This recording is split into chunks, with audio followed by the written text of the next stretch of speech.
Hi, this is Kevin with WordVice. Today we're going to talk about the SOP, or Graduate Statement of Purpose.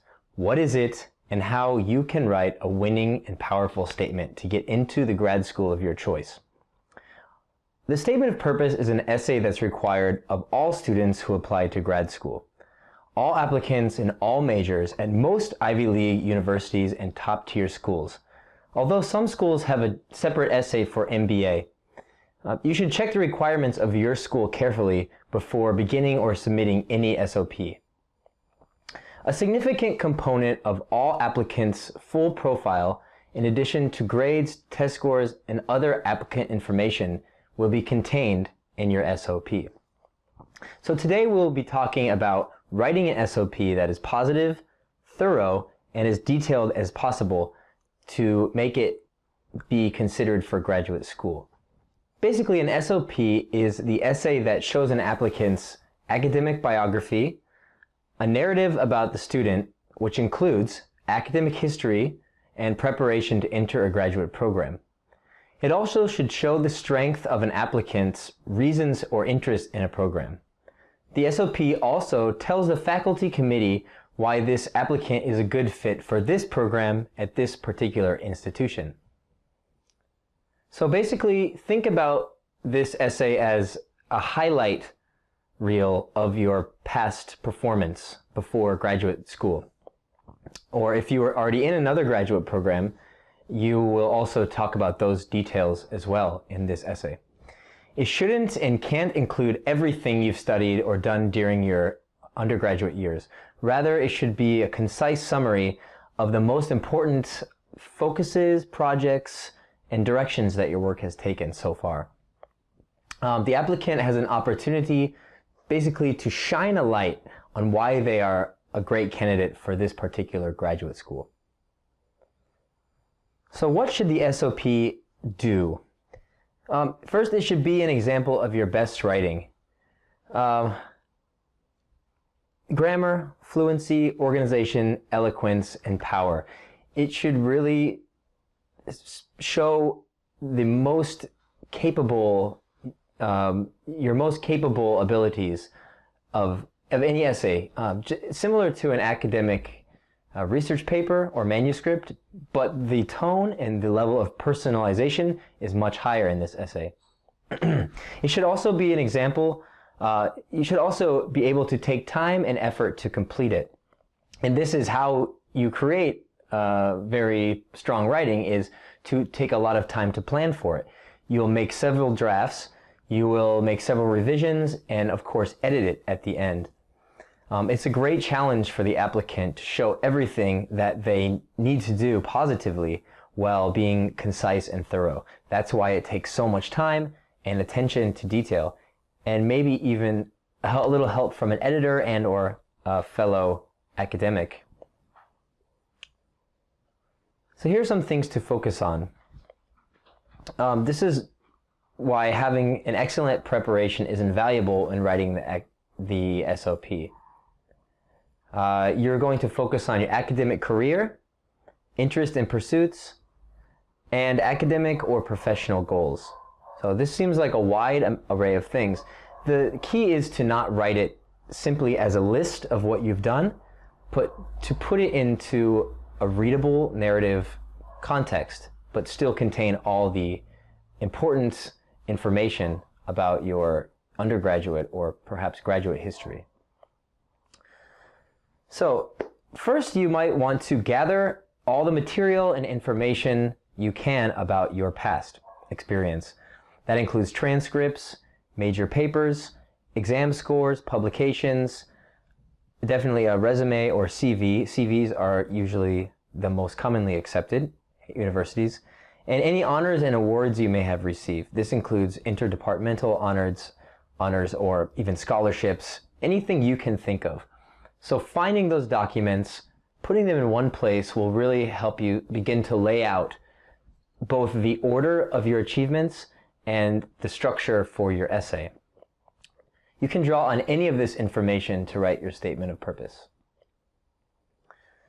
Next, think of any pertinent scholastic activities such as interim research, master's or senior thesis, fieldwork and lab experiences or any other kind of departmental work. Any research or writing is going to be useful when you're writing this essay. You will not necessarily use all of it, but in the case of most undergraduate students, you will only have a limited amount of experience to draw from. So finding your most important and pertinent information to put in this essay will be a matter of gathering it in the first place. So, let's look at some approaches to writing this essay. First, we'll look at some guidelines for the SOP. Keep in mind that this essay should be an example of your best writing.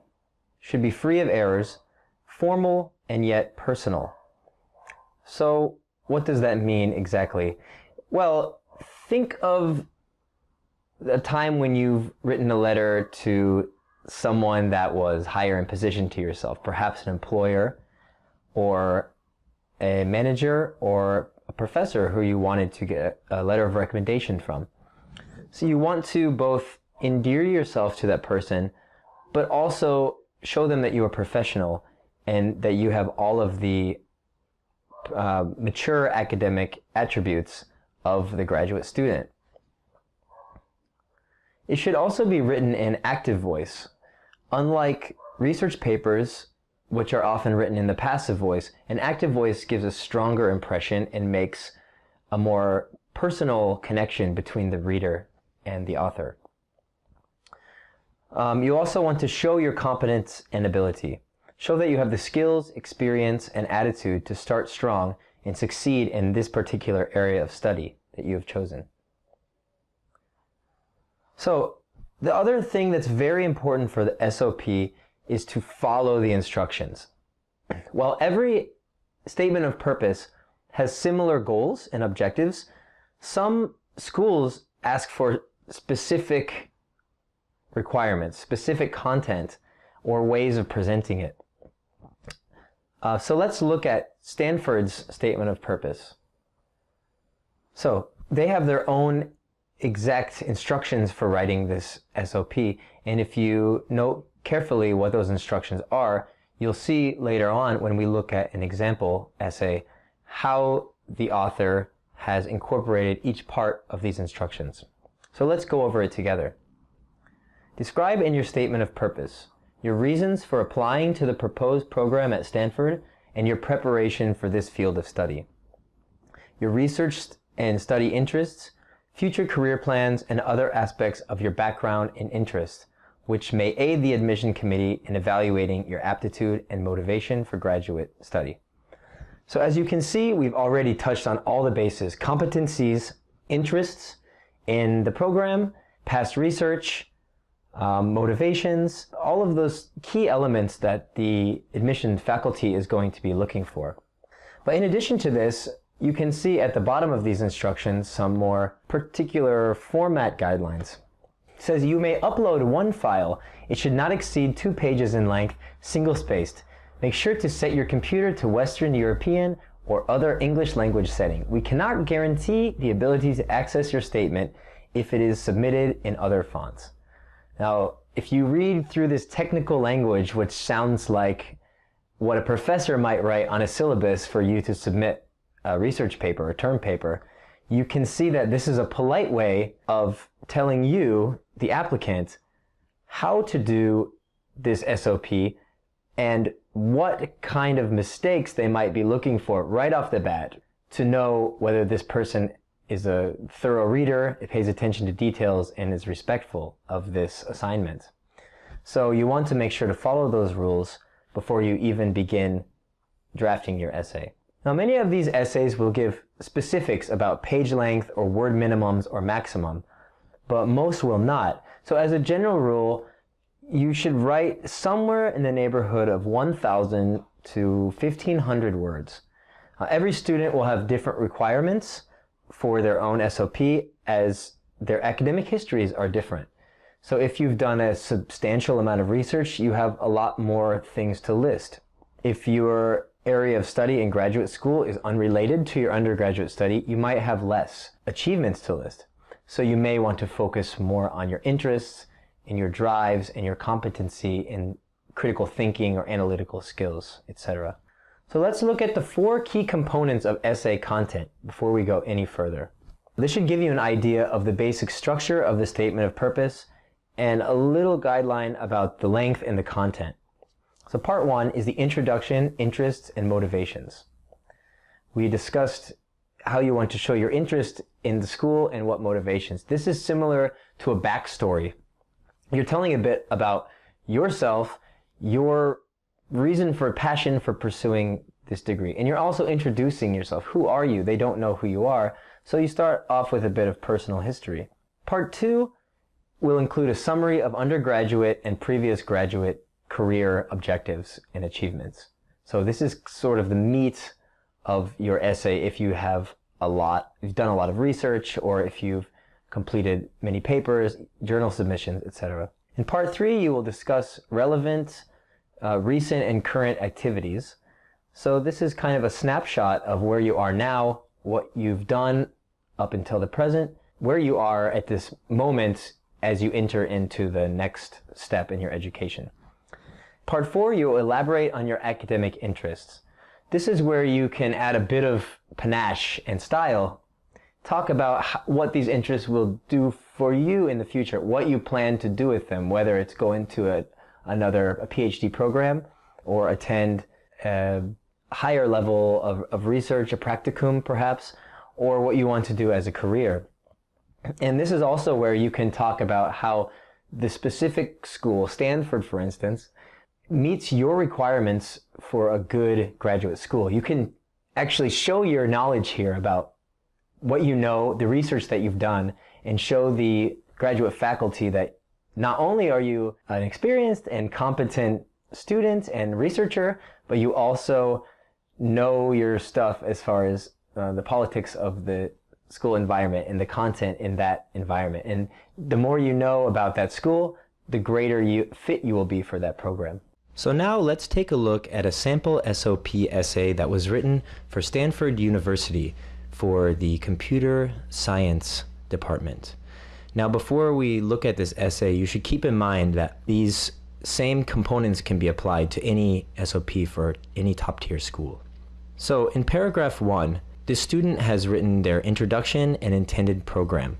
They first start off with a personal pronoun, I, right? And we remember that I can be used, I, me, my, our, to personalize their essay, to show that it affects these research experiences, these educational experiences, backgrounds are part of who they are, because they are a person entering this institute and not only just a researcher, but a human being. So they talk about where they're going to apply. They identify Stanford, the PhD program in computer science, and more specific parts of the program: theoretical computer science, design and analysis of approximation algorithms, combinatory and complexity theory. Now, if you don't have this specific level of interest, that's okay. I mean, this student obviously has a lot of experience in this field and knows what they want to do. But if you're going into a science or even humanities field and you're not sure about what you would like to study, you can focus more on your motivations rather than the specialization of this program. But if you do know what you want to study in great detail, this sends a message to the graduate faculty that you are prepared to do something with this knowledge after leaving the university. So after the introduction, this student moves on in paragraph 2 to their interest and motivations. And we should be aware that every slide is a paragraph. These are separated. If we could see the entire essay by itself, you could note that each idea is separated into a different block of paragraph. And that doesn't mean that you have to have each paragraph be one key component, but that every paragraph is a separate idea. So you can write in greater detail about a research experience. You can also write about your interests and motivations throughout your essay while you talk about these research experiences. And that is what this applicant has done. So they start this with key language. My interest in mathematics goes back to the time I was at school. So they've started introducing their background a bit here. which we remember is one of the key components. They talk about where they're from, having represented India at the International Mathematical Olympiad. So again, already they've introduced those key materials such as awards and recognitions in the second paragraph of their essay, and they will continue to do that throughout this essay. They use key terms that associate with this program, this field of study: discrete mathematics, combinatory and graph theory, etc. And they talk about the intensive training programs. So they've hit on a number of elements that you want to include into your SOP essay just in this one paragraph. Now in paragraph 3, this applicant continues with the summary of their undergraduate career. And again, they talk about my exposure to computer science began. So this tells the reader that they're going to give more of a history about their educational experience. They use positive language. The excellent facilities have given me a firm background. So they're highlighting the positive benefits of this university, which signals to the graduate faculty that this person is grateful and will make great use out of the facilities at a given institution. And they go on to discuss more specific terms related to their major, such as discrete structures, data structures and algorithms, theory of computation. So if you have specific courses or areas of interest that you have taken classes on or done research in, this is the place in this kind of paragraph to go into great detail about that knowledge that you've gained. In paragraph 4, they discuss current and recent activities. So you notice key language, recently. They're going to take a snapshot of what they've been involved in within the last year or two, showing exactly the kind of research that has made them prepared for this graduate school. So they talk about not only their experiences, but the content itself, the Markov chain. So this person is demonstrating not only their personal encounter with the area of study, but that they understand the current research being conducted. And again, you might not have this level of experience in research or study, and that's okay. If you want to write a paragraph about 1 or 2 classes that you were intensely interested in, it doesn't have to be on this high level of research knowledge. You can focus it more on your motivations and what you got out of those classes. Paragraph 5 simply continues that focus on interests and connections with this graduate program. Again, they affirm that they should pursue a career in research and teaching. So that signals to the graduate faculty that they have a plan after university. So what is their goal? Well, they've stated it right here in the first sentence. So everything after this first sentence is going to be backing up that main idea. So they talk about their experiences with teaching as a tutor and a lecturer in student workshops, which have evoked favorable responses. So positive language throughout. I believe that I have the capacity to make the commitment and accept the challenges that a career in research involves. So they're showing both that they are motivated, interested, but also aware of the challenges of higher level education. And this is something that is going to constantly remind the reader that you are ready for what you're applying to. In paragraph 6, we can sort of summarize this by saying it's further in-depth focus on the research experience. So in all of these paragraphs, you'll notice that there's a strong introductory sentence for which all of the other sentences afterwards are supporting arguments or more detailed explanation. So this whole paragraph is going to be about the summer training at TIFR. Paragraph 7, this applicant talks about how this specific program will help further their interest and studies.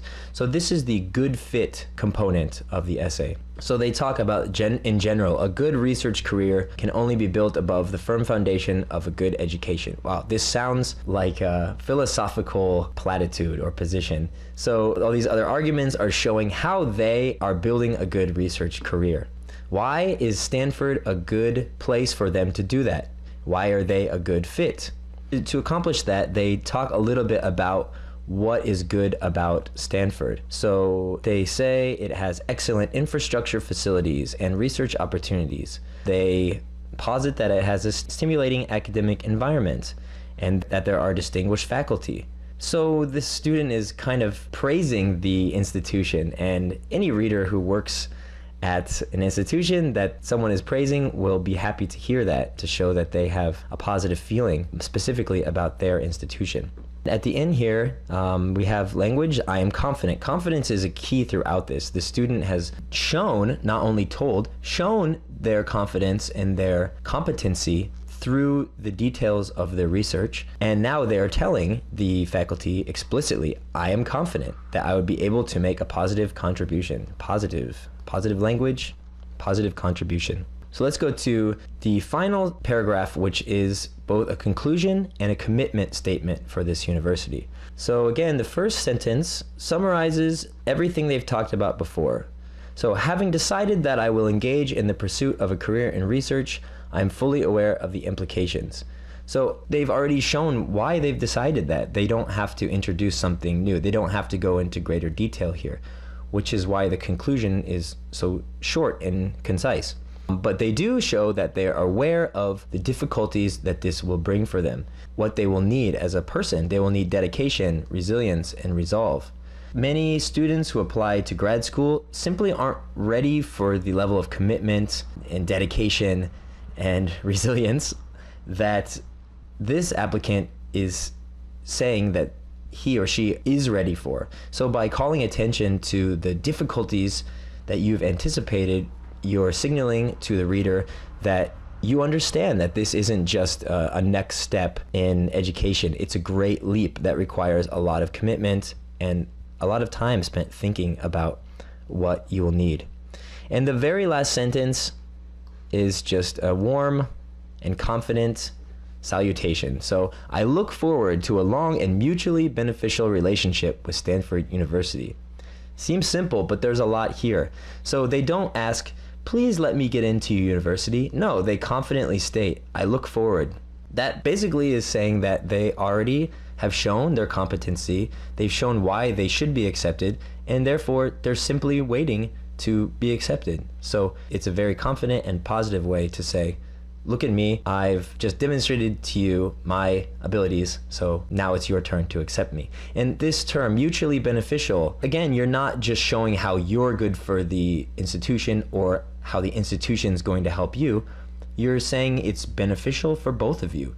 By allowing you to be part of this institution, this program, Stanford University stands to benefit and I stand to benefit. And so therefore, the best thing you can do is to allow me into your university. So this is an example of a strong, confident, but yet also very positive statement of purpose. Before we go, let's take a look at some essential tips and guidelines for this essay that you want to keep in mind so you can present the best, most thorough SOP to the graduate faculty.